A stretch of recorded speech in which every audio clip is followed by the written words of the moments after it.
Abra, por favor, comigo a sua Bíblia, uma última vez nessa série sobre o Sermão do Monte.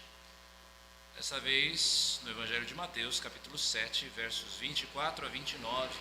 Mateus 7, 24 a 29. Este texto, através do qual nós pretendemos examinar qual vem a ser o fundamento para uma vida que permanece apesar das tempestades. Leamos então Mateus 7, 24 a 29.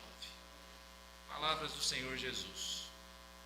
Todo aquele, pois, que ouve estas minhas palavras e as pratica, será comparado a um homem prudente, que construiu a sua casa sobre a rocha.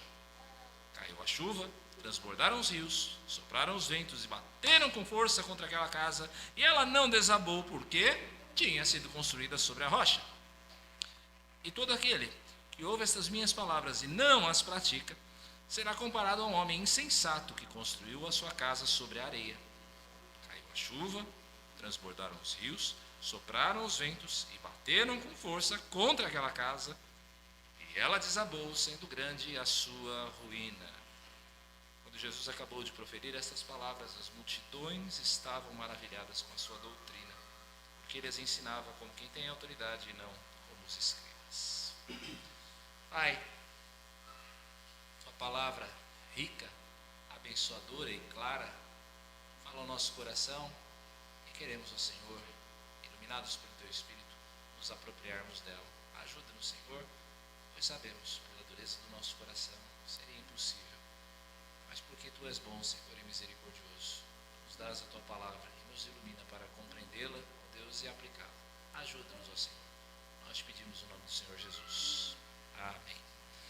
Essa aqui, meus irmãos, é a conclusão do Sermão do Monte.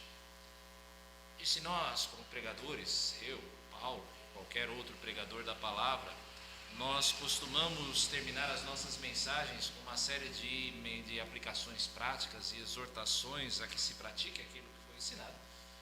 Quanto mais aquele que é o pregador por excelência, o Senhor Jesus. Nós, os pregadores, nós somos apenas instrumentos de uma sabedoria e de uma autoridade que não é nossa. Jesus, entretanto, ele pregou esse sermão com a autoridade própria, como nós vemos no final desse texto que nós acabamos de ler. Jesus conhece o coração humano, meus irmãos. Jesus sabe muito bem que palavras bonitas podem nos mover às emoções as mais diversas.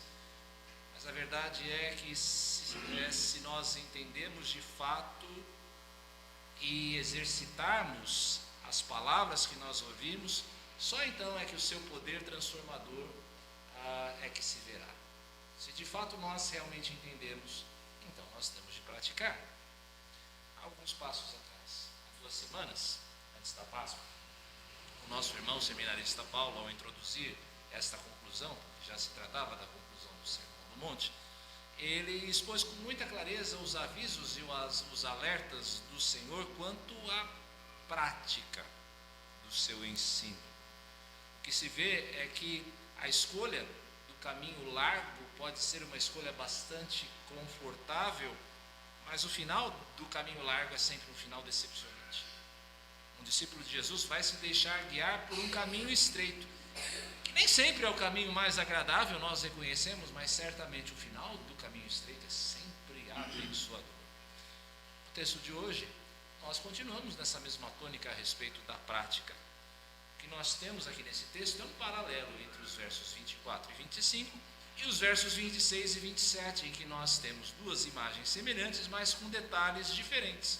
E com esses detalhamentos diferentes, Jesus ele faz um contraste muito nítido entre aquele que ouve e pratica o que ele ensina e aquele que ouve, mas não o faz.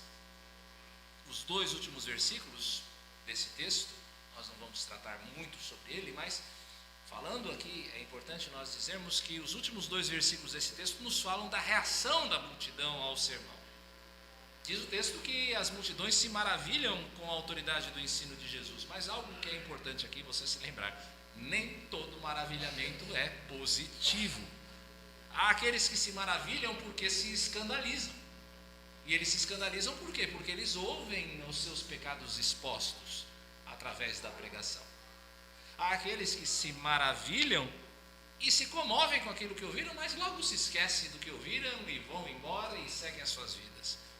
mas aqueles que têm um maravilhamento que produz realmente uma transformação verdadeira, que produz um coração transformado. São nesses que a palavra produz os seus frutos em obediência, e a nossa oração então é para que este seja o caso das nossas reações hoje diante das palavras de Jesus, um maravilhamento que transforma. Atentemos primeiro então para as semelhanças entre os dois construtores descritos por Jesus. Nós notamos duas semelhanças evidentes aqui entre esses dois construtores. A primeira semelhança que nós vemos em relação a esses construtores é em relação à sua obra. Cada um desses construtores está edificando uma casa. O símbolo, é claro, você é uma pessoa inteligente, você já deve ter percebido. O símbolo não demanda muitas explicações. A casa é a vida, é a nossa vida, com os seus relacionamentos, com as nossas carreiras, com as nossas escolhas. E cada um de nós que está aqui, que está em casa, cada um de nós que está nesse mundo, conscientemente ou não, está construindo alguma coisa. Alguma coisa que há de permanecer de pé ou não, dependendo de como você constrói. Todos nós estamos construindo alguma coisa. A segunda semelhança entre esses dois construtores são as intempéries que dão sobre a casa. Como é que nós entendemos? A chuva, os rios, os ventos, são as tribulações, as tentações que acometem a todos nós que vivemos na era do pecado. Todos nós, sejamos justos ou injustos, pobres ou ricos, instruídos ou incultos, nós estamos sujeitos aos mesmos males. A injustiça dos homens, as tragédias da natureza, as doenças do corpo, as doenças da alma. Todos nós que vivemos nesse mundo somos tentados pelas nossas cobiças e as nossas ambições. Todos nós que vivemos nesse mundo temos as nossas brechas que facilitam a ação do inimigo. Será que os crentes são diferentes? Será que eu e você, porque cremos no Senhor Jesus, temos uma experiência diferente de vida? Alguns dizem que sim, que é falta de fé um crente experimentar pobreza ou doença, mas não é esse o testemunho da Escritura. Aliás, como nós já vimos até no próprio Sermão do Monte, nós vemos que os crentes, além dos sofrimentos do comum de todas as pessoas, nós os que cremos também sofremos por causa da nossa fé. Essas semelhanças entre os dois construtores nos falam, portanto, que todos estamos construindo nossas vidas em uma realidade marcada por toda sorte de dificuldades e provações. Todos nós estamos construindo as nossas vidas em uma realidade marcada por toda sorte de dificuldades e provações. Essa verdade gera para mim e para você dois chamados. O primeiro chamado que ela nos gera é um chamado à consciência.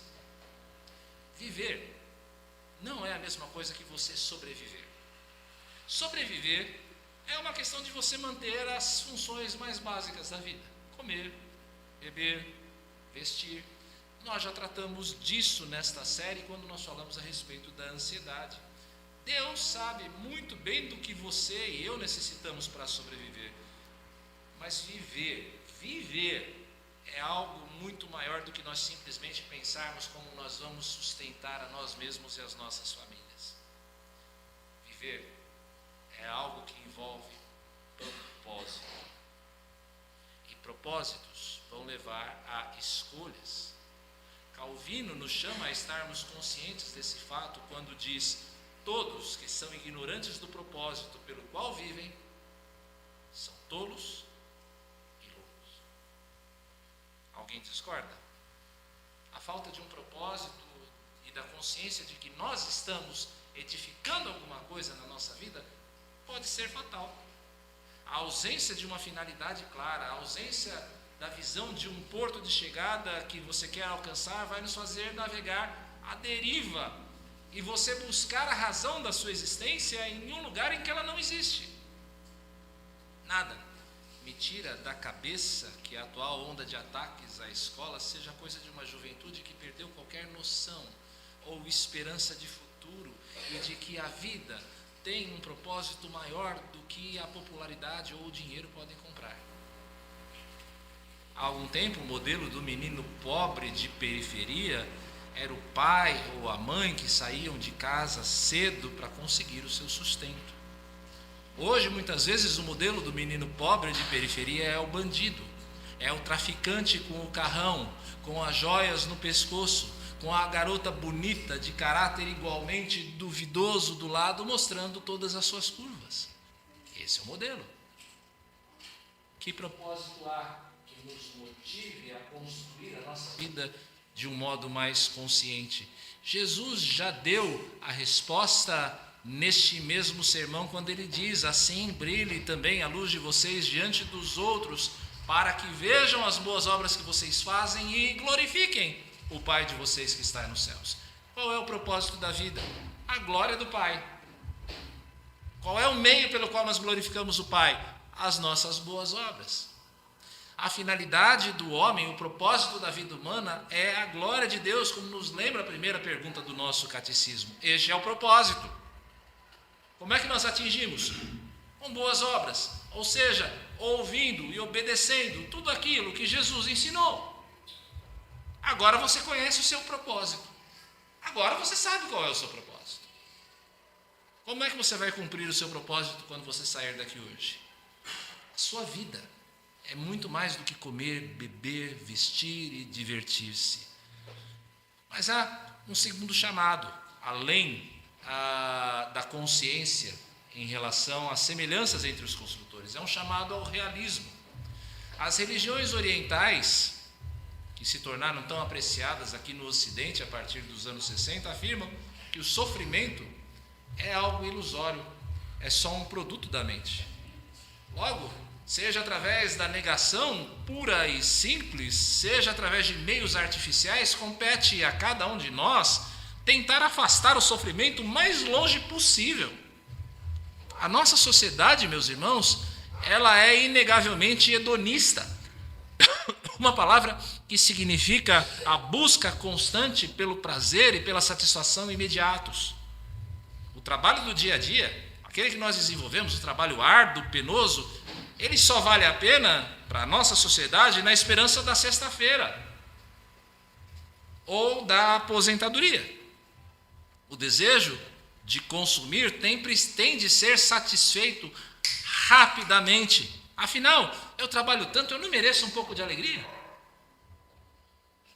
E se a dor vier, bom, tem um antidepressivo ou um anti-ansiolítico sempre ali à sua mão. Isso, é claro, sem contar a fuga dos prazeres imoderados da mesa ou da cama, ou então o uso sistemático de drogas ilícitas e do álcool. Mas a Escritura jamais endossa a questão da fuga do sofrimento. A Bíblia jamais diz para nós fugirmos do sofrimento. Martin Lloyd-Jones escreveu: se você quer realismo, venha para a Bíblia. Se você quer saber realmente o que é a vida e como levar a vida, olhe para a Bíblia. A dor existe nesse mundo caído. Todos nós enfrentamos perda, doença, catástrofe. E quanto nós crentes, sim, nós sofremos por aquilo que é justo. As pessoas vão nos perseguir, as pessoas vão nos odiar, mesmo que nós estejamos desejando ou fazendo melhor por elas.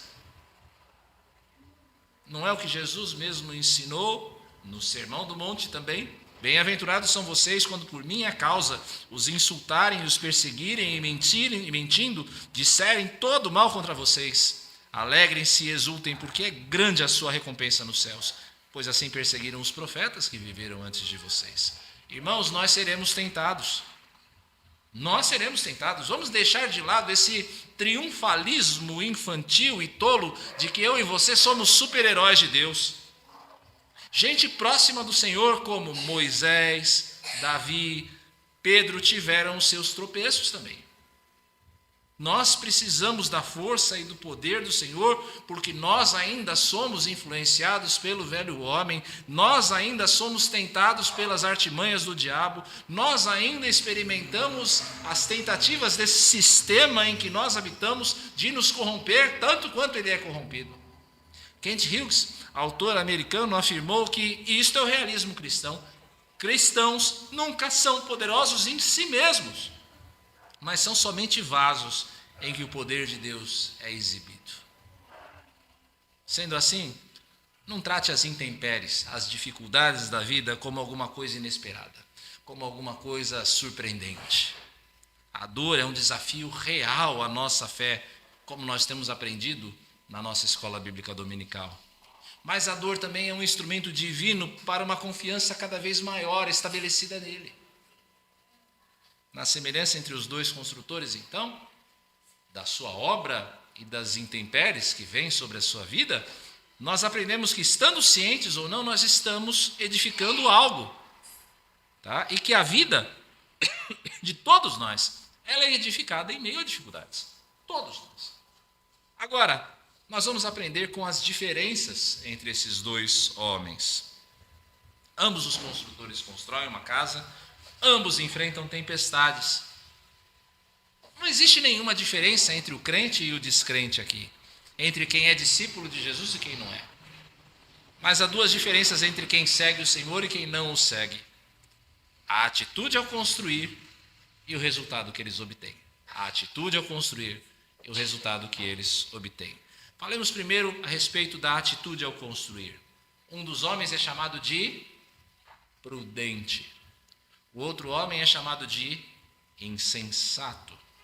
No contexto mais geral da Bíblia, da Escritura, a insensatez é a atitude do homem que rejeita o Senhor e a sua vontade. É o homem que rejeita a Deus, que rejeita a vontade do Senhor. Esse é o insensato. E é duro quando a gente lê o Salmo 14:1, porque ele nos diz qual é a verdade a respeito do homem insensato. Porque o Salmo diz o insensato no seu coração: não há Deus. Não há Deus. Ainda que o insensato afirme conhecer a Deus, amar a Deus, os seus atos de rebelião e de perversidade revelam que o insensato é alguém que se engana a respeito da sua própria situação.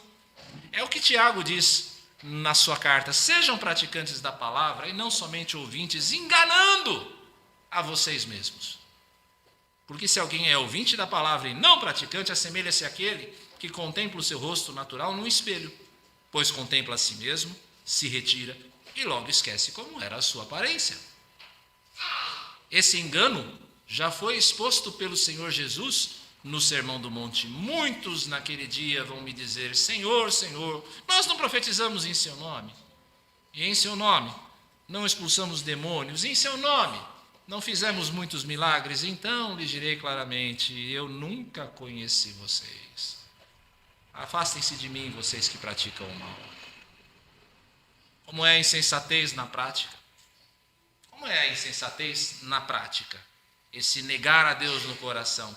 Pode ser a atitude de você simplesmente rejeitar a Deus e a sua vontade.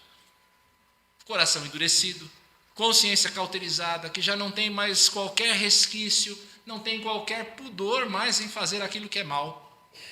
Nós vemos isso o tempo todo na mídia. Mas também pode ser a atitude de reconhecer que o Senhor é bom, que a sua vontade é boa, e ainda assim você agir contrariamente àquilo que você sabe. É a hipocrisia de quem, como Jesus diz, o chama de Senhor, mas não faz aquilo que ele manda. Spurgeon, ele é cirúrgico aqui. A oposição à soberania divina é essencialmente ateísmo. Ou seja, se você se opõe ao governo de Deus sobre a sua vida, você é, na prática, um ateu. Ao ouvirmos sobre a insensatez, nós, os que cremos, nós somos tentados a pensar no assassino de crianças, no abusador de mulheres, no genocida. Mas nós estamos conscientes que a nossa insensatez se revela na falta de perdão? Na ansiedade pelo amanhã? Na ausência de oração e meditação na palavra? Na negligência do dia do Senhor? Nós estamos cientes de que a nossa insensatez se revela também nessas coisas? Toda vez que nós ouvimos e nós não praticamos, nós recebemos a pecha de insensatos. O oposto é verdadeiro. O construtor prudente faz uma boa escolha, ele escolhe o bom fundamento sobre o qual ele vai edificar a sua vida. Qualquer pessoa pode reconhecer o valor de um bom alicerce. Apesar de lamentar, é claro, você não critica quem constrói a sua casa numa encosta, sujeita a deslizamentos em época de chuva? Ou então nós não reconhecemos a sabedoria, a inteligência dos japoneses que erguem os seus edifícios com sistemas de amortecimento na base, com vistas aos terremotos constantes na região? Nós sabemos da importância de um bom alicerce, de um bom fundamento. O que é a prudência na escolha do bom alicerce, segundo Jesus? É você erguer a sua casa sobre a rocha. É erguer a sua casa sobre a rocha. Primeiro, nós sabemos que a rocha é Cristo. Cristo é a rocha. É dele que Davi está falando quando ele afirma no Salmo 18: o Senhor é a minha rocha, a minha fortaleza, o meu libertador, o meu Deus, o meu rochedo em que me refugio, o meu escudo, a força da minha salvação, o meu alto refúgio. Nós temos em Jesus, meus irmãos, um alicerce seguro por ele ser quem ele é, o Filho de Deus. E porque ele é o Filho de Deus, ele pode cumprir tudo aquilo que ele nos garantiu, tudo que ele nos prometeu. Ele também é a nossa segurança por aquilo que a sua obra conquistou. Jesus satisfez a justiça do Pai em nosso favor. Ele triunfou sobre a morte. Ele rompeu com as cadeias do pecado e do diabo. A eficácia da obra de Cristo é atestada pela ressurreição que nós comemoramos na semana passada. Jesus é, nas palavras de Paulo, a primícia entre os que dormem. Ele é o primeiro, ele é o protótipo da nossa própria ressurreição. Se Jesus ressuscitou, então nós, os que cremos, iremos ressuscitar também com ele. Nós podemos confiar nisso, e isso faz de Jesus a nossa rocha. Mas a segurança que Jesus traz não se limita apenas a uma garantia futura, de uma vida futura. Davi já escrevia no Salmo 1 que nós lemos na liturgia acerca do homem apegado à lei do Senhor. Ele, o homem apegado à lei do Senhor, ele é como árvore plantada junto a uma corrente de águas, que no seu devido tempo dá o seu fruto e cuja folhagem não murcha. Você pode ler o final aí comigo? E tudo o que ele faz será bem sucedido. A garantia da rocha não é apenas uma garantia para o futuro, é uma garantia para o presente. Mais tarde, Jesus vai dizer a respeito daqueles que seguiriam o seu exemplo: se vocês sabem essas coisas, bem-aventurados, abençoados, felizes vão ser vocês se as praticarem. E Tiago, refletindo nos ensinos do seu irmão Jesus, escreveu: mas aquele que atenta bem para a lei perfeita, a lei da liberdade, nela persevera, não sendo ouvinte, que logo se esquece, mas operoso praticante, esse será bem-aventurado, feliz, abençoado no que realizar. Quantas receitas para o sucesso você não recebe no seu Instagram, semana após semana? Faça o curso tal. Ou então, vou propor para você um novo negócio, você vai ganhar 10 mil reais por semana. Quantas vezes você não recebe isso no seu Instagram? Trabalhando só meio período. Quantas ofertas de investimento? Invista 10 reais que você vai receber 10 mil no final do ano. Quer ter sucesso na vida? Quer ter sucesso num investimento garantido que não tem como dar errado? 2 palavras apenas: seja prudente. Seja prudente. Erga a sua casa, erga a sua vida sobre o fundamento de Cristo. Fé em quem Ele é, fé na sua obra, obediência às suas palavras, sucesso certo para você agora e no futuro. Pode fazer um corte aí agora e colocar no seu Instagram. Vamos viralizar aí no Stories isso. Sucesso certo. Mas dissemos que havia outra diferença entre os construtores. É o resultado que se obtém diante das intempéries. O prudente colhe o fruto da sua boa escolha de alicerce. Ele construiu sobre a rocha, vem a tempestade e a casa resiste. Não é necessário que eu me prolongue muito sobre esse ponto, porque eu já fiz isso. Edificar a sua vida sobre Cristo, em confiança, sobre a sua pessoa, sobre a sua obra, na verdade do que Ele ensina, é um caminho seguro para a vida. Agora, quanto a um insensato, meus irmãos, a areia não pode oferecer um alicerce firme. A areia não é compacta o suficiente. A areia ela é movediça demais para sustentar qualquer estrutura. Qual é o resultado? Quando o vento e a chuva batem na casa que tem o seu alicerce na areia, a casa desaba. E nas palavras de Jesus, isso é importante, a ruína é grande. Aí a ruína é grande. E aí dá uma tentação de cantar aquela música, né? Aí foi o que o barraco desabou, né? Mas não, vamos adiante. Né? A chuva bate e a casa cai, e a ruína é grande. É isso que ocorre quando você ergue a sua vida com base no que não tem peso. Quando você ergue a sua vida na base do que não tem solidez, que não pode oferecer um alicerce forte. Pense naqueles que erguem a sua vida em ter bens. Dinheiro é alguma coisa volátil. Quantas vezes você já ouviu falar de jogadores de futebol que ganham milhões, ou então de ganhadores de loteria e que perderam absolutamente tudo? E aí vão para o programa do Rodrigo Faro, do Geraldo Luiz, pedindo, pelo amor de Deus, me dá uma oportunidade aí de fazer alguma coisa. Quantas vezes você já não viu isso? Veja essa imagem. Opa, cadê a imagem? Essa aí. Veja a imagem. Essa é a múmia do faraó 7 segundos. 7 segundos, não é 7 segundos, ok? 7 segundos. Dê uma boa olhada nessa múmia, porque você pode estar vendo, não estou dizendo que você está, mas você pode estar vendo a única imagem de uma personagem bíblica, a única fotografia de uma personagem que está na Bíblia. Por quê? Porque muitos estudiosos acreditam que 7 segundos, esta múmia que está aí, foi o faraó que, segundo o Êxodo 1, não conhecia a história de José e ordenou a matança das crianças hebreias. Muitos estudiosos dizem que foi 7 segundos. Disse que o reinado de 7 segundos foi um dos mais gloriosos do Egito. Muitas conquistas militares, grande prosperidade. 7 faleceu, segundo se estuda, com cerca de 40 anos de idade. Eu já sou um ancião perto de 7. Com 7 foram sepultadas toneladas de ouros que serviriam para a sua vida no além. Você sabe o que restou desse tesouro? De todo esse tesouro de 7, a única coisa que restou foi essa múmia seca que você está vendo. É só o que resta. Dinheiro e poder não são de modo algum uma base sólida para você construir a vida. O fim do multimilionário, o fim dos reis é o mesmo de todos os homens.